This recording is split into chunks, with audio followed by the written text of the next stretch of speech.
All right, this is Terri here by myself tonight because Catherine is otherwise occupied.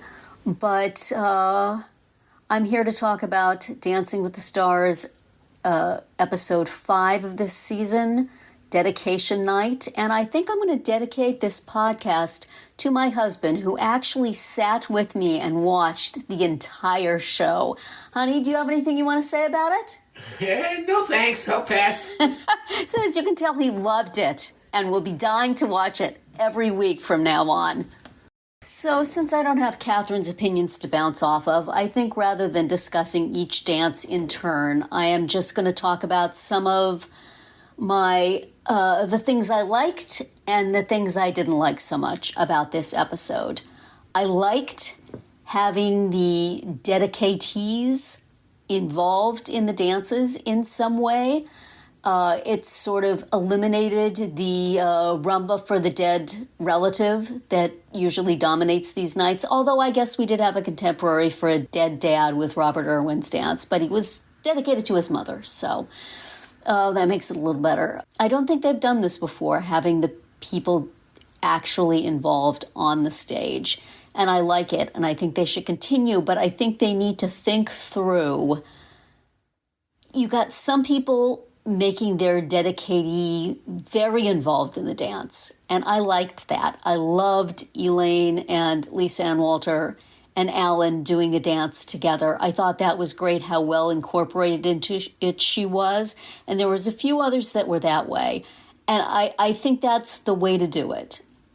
Of course, that means that you can't have William Daniels come and be part of your dance, because sitting at the desk was about what he was able to do. And it was so cool to see him and so sweet of her to have him there.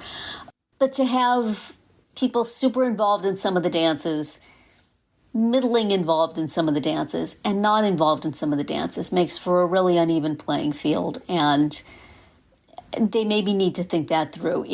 If you're including somebody in the dance, and that means the dance is going to be less technically difficult, you can't score that down, which maybe was happening a little bit in this.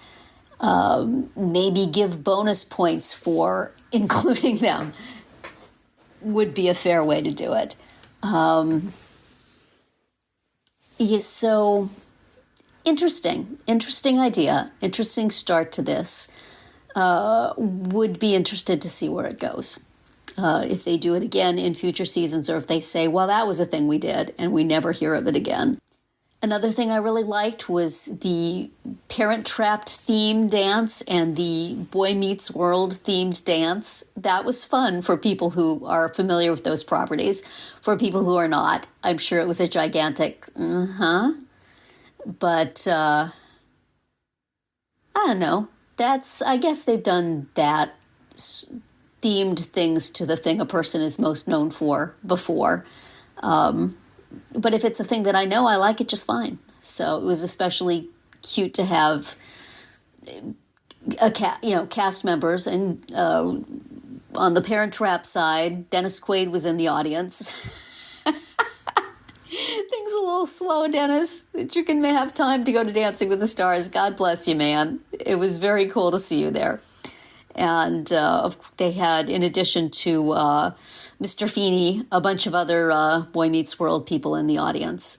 So that was fun. They should do stuff like that more often. There's something else I liked about that, but we'll get there. I liked having Kim back as a judge. She was so good. I love how she gives like really specific tips to the celebrity. I feel like they used to do that more. I feel like the judges used to do that more, but maybe it was just specific judges. I don't know. But if there's ever an opening on the panel and she wants to stop being a millionaire's wife and come back and, do that, it's appreciated. I think that's what you need to do, is you need to tell them what they should be doing specifically in a kind and warm way. Here's a neat thing you can try. I liked that. Back to the Boy Meets World thing. I really enjoyed Pasha channeling his inner Corey Matthews. He looks really cute in a t-shirt and flannel. You know what? Daniela should go stock up, because he was adorable. Oh my goodness. It suits him. And also, it was fun having, two little girls and one a little older. But Andy had his little daughter, and Dylan his little sister, and then I guess Alex had a somewhat older little sister. It made me wonder did those girls get to hang out together? You imagine, having this experience of dancing on TV and then also maybe making a friend. I want to think that they were running around backstage and through the halls, and maybe they could pick up, maybe if Sage Kuzak happened to be visiting, and Kiki Pashkov, and I want there just be a passel of kids running around in the backstage of Dancing with the Stars and, making trouble. They don't have Sasha there this year to be surprising people and playing tricks. So let's get this little girl squad going. Things I didn't care for so much. It's always a problem on this show, the differentness of the dances. That there's not... it would be boring to say this week everybody is doing the rumba and have to watch the rumba over and over and over again at various degrees of proficiency. But when you have about a third of the field getting to do a contemporary for their emotional, dedicated dance, that doesn't seem right. I don't get that. That doesn't seem fair. Because it's just, you can just do anything you want. There are no rules. How can some people have rules and some people not have rules? It seems unfair to the people who have to abide by a particular structured dance, but also unfair to the people who are doing the contemporary because they get to just swoop around and not, what are they learning exactly from that? Especially, I don't know. There maybe needs to be a week where there are no contemporaries, or just the bare minimum of contemporaries. There's a lot of contemporaries. Watch that, you guys. And maybe partially for that reason, the scoring seemed particularly meaningless this week. It was just a coin toss what the scores were going to be. Did they like it? Did they not like it? Some people are going to have an impossible time ever getting a 9 or even consistent 8s, and some people get them like candy. It's, it goes to the thing that we often complain about on this show, which is that people who come in with a lot of dance experience and then do beautifully get better scores than people who had no dance experience coming in, sometimes something that the show knows and looks for, and they're doing something that's fantastic for them, but it doesn't look like what the people who know what they're doing are doing. And how do you score that fairly? You can't be giving the person who's just figuring out how to untangle their feet a 9 when they do something spectacular, and then give the same score to somebody who's dancing at a near professional level. But maybe you should.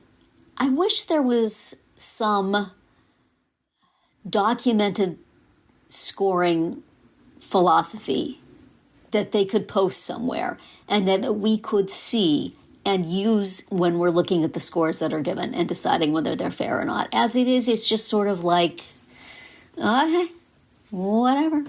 You just have to take it on faith. And if they're going to continue having this sort of discrepancy, they need to explain themselves, I think. And there was a lot, it seems silly to say, I'm watching this dance show and the really good dancing kind of annoys me. Or it's a thing I don't like. Amongst the things I don't like are super good dancers dancing super good. Darn it. Who wants to watch that? I'm watching with my husband who's never watched it before. He's like, well, this person is obviously good and this person is obviously not good. And I'm like, yeah, but I'm voting for the ones who are obviously not good. Yeah, I'm voting for Andy. Just because, it's a problem. And I am on team like to see somebody learning how to dance rather than team like to see people dance well. I can watch So You Think You Can Dance if I want to see people dance well. I'd like to watch people, I mean, I'm voting for Andy just to be contrary, maybe. I don't think he's going to win, but people like Danielle and Elaine, I want them to go far. And maybe they're not doing what Whitney is doing, but they're doing great for what they can do. And I hate that they're never going to get the scores of the people who were good coming in. And I know there's a lot of people who feel like it should be just a quality contest, but that's not what this show is. And I like the more aspirational aspect of it, but that is a conflict old as time, so boring. I wouldn't say I didn't like that there was no elimination because you can't. I think they've done that before on dedication night. You can't send people home on the night they've had their emotional catharsis right there on the stage with all of us crying next to them. Well, not all of us. Those of us with soft hearts, which would not be me. But, you can't. And what do you want to, send somebody home and then his young daughter has to think, was it my fault, Daddy? Did I get you lost? So, okay. But it also just sort of takes all the stakes away, doesn't it? I mean, what was the point of this evening exactly then? Entertainment, I guess, and emotional catharsis, and the scores will roll over to next week. I hope the votes don't roll over to next week because I forgot to vote for Danielle. I really meant to, but she was right at the end, and I waited to text my votes until she was on, and then I forgot. But I did vote for her on the website. And finally, I would say a thing I didn't like is theme weeks in general, I think, haven't been a real strong suit. Do we really need a Wicked theme week? Do we need that? Does that movie need publicity? Do we need to see a lot of people with green faces? Do we need to see... I guess I am not a Wicked... a person who is excited about Wicked. So I am doubly, triply not excited about Wicked theme week on Dancing with the Stars. Could we just do dances with no theme whatsoever? Just like ballroom dance theme? Could we do that? When do we get that week? We'll get that week eventually, I guess. Maybe we had that week already. Maybe that was the first week. So so there are some thoughts from just little know-nothing me on dedication night for Dancing with the Stars. What did you think? You can comment in this YouTube video or on our website at parentingroundabout.com or our social media. If you agree with me, please be sure to do so. If you don't, really don't want to hear from you. I give you a 0. No. Anyway, that's all I got.